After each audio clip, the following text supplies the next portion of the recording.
As marketers, we are always trying to learn more about our customers, products, and marketing methods.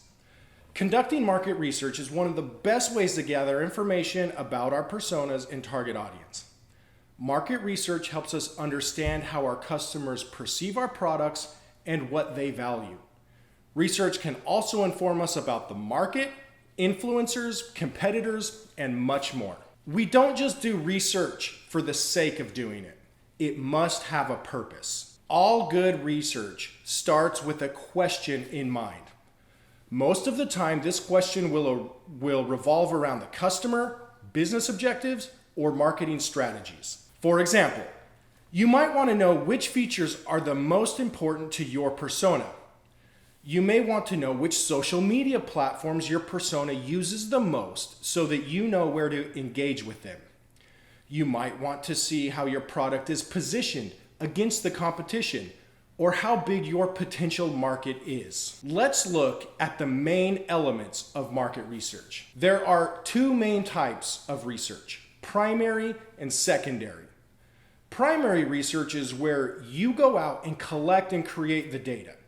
This can be done through observation, focus groups, interviews, surveys, etc. Secondary research is using data that has already been collected and compiled.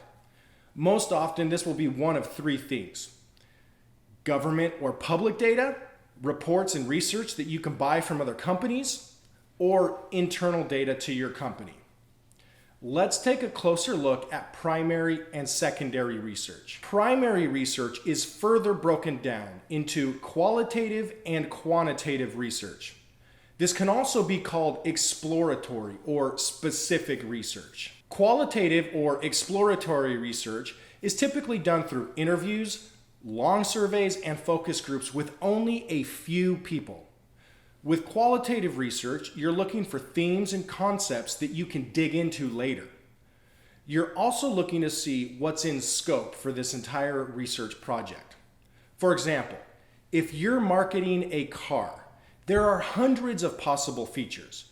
So you might use qualitative research to narrow down those features to the 5 or 10 that seem to be the most important to your target audience. Quantitative or specific research is typically done with large numbers of people, sometimes dozens, hundreds, or thousands of people. This is typically done through short surveys, polls, observations, marketing analytics, etc. Following up on the car example from earlier, you might take those 5 or 10 features that you narrowed down through qualitative research and determine their relative quantitative importance to your target audience. In other words, rank out of those 5 or 10, which are the most important. Secondary research can be more or less important depending on the question that you're asking. Secondary research is most commonly used when you're trying to determine market size, industry or consumer trends, environmental factors, etc. You can get public data or purchase data and reports. You can also look internal to transactional data or data from your marketing analytics. Let's look at how we would actually conduct a market research project. The typical flow of a market research project is pretty straightforward. You identify a key question, then you do qualitative research to explore and refine the scope of the project. Then you do quantitative research to collect quantitative data that you can analyze. Finally, after you've collected your data, you analyze it and draw conclusions. At the end of the project, you either answer your question or you decide that you need to do more research or maybe ask an entirely different question. Let's go through an example. Pretend that I am a car company trying to sell my cars. I've created a key persona who I've named Lucille. I want to know which features of my car are the most important to her. This will help me understand what my messaging should be when I go out and I create marketing messaging for her. This might also help my product team refine and develop new features. Then I go out and I find a few people who fit the profile of my persona, Lucille, and I interview them. I ask them many questions about how they use the car, how they decide on which car to buy, and maybe a little bit about their social media usage and their routines and activities. During my interview, I make sure to ask them about which features they really focus on when buying a car.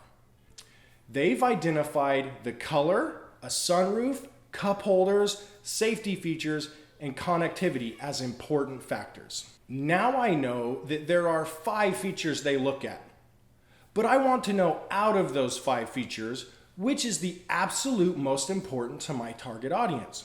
So I create a really short survey and I send out to 100 people who fit the profile of my persona, Lucille.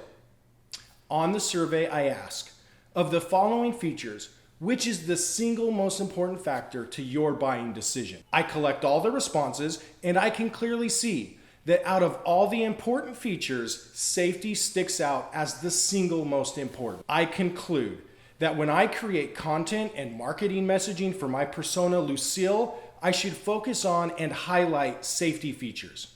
I can still mention all those other important features, but I should lead with the safety features. I might even dig in a little more to find out exactly which safety features are most important and which ones Lucille likes. Maybe there are safety features that I can develop that will help us stand apart from competition and appeal to Lucille. I might need to kick off another research project focused solely on safety features. Or perhaps I can simply send out a short follow-up survey. Most of the time, market research is cyclical.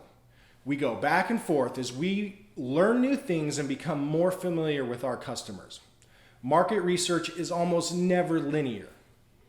We might also conduct the same research periodically to see how customer sentiment changes. For example, many brands conduct research quarterly or annually to measure their brand awareness and perception.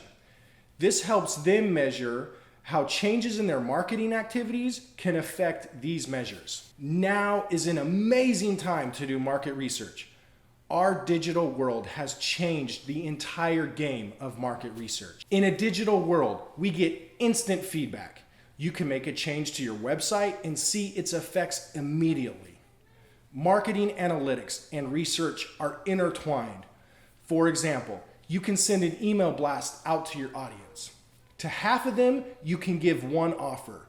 To the other half, you can give another offer. Then you can see which offer performs best.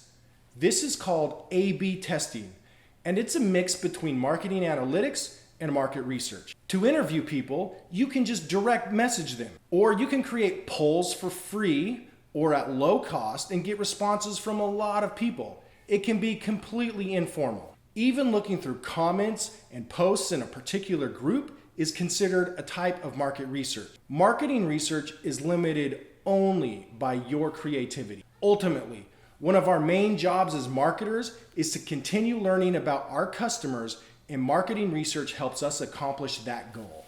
To wrap things up, just remember, marketing research answers specific questions. It's continuous and cyclical, and it is easier, quicker, and less expensive in our digital world. Thank you. Go forth and research.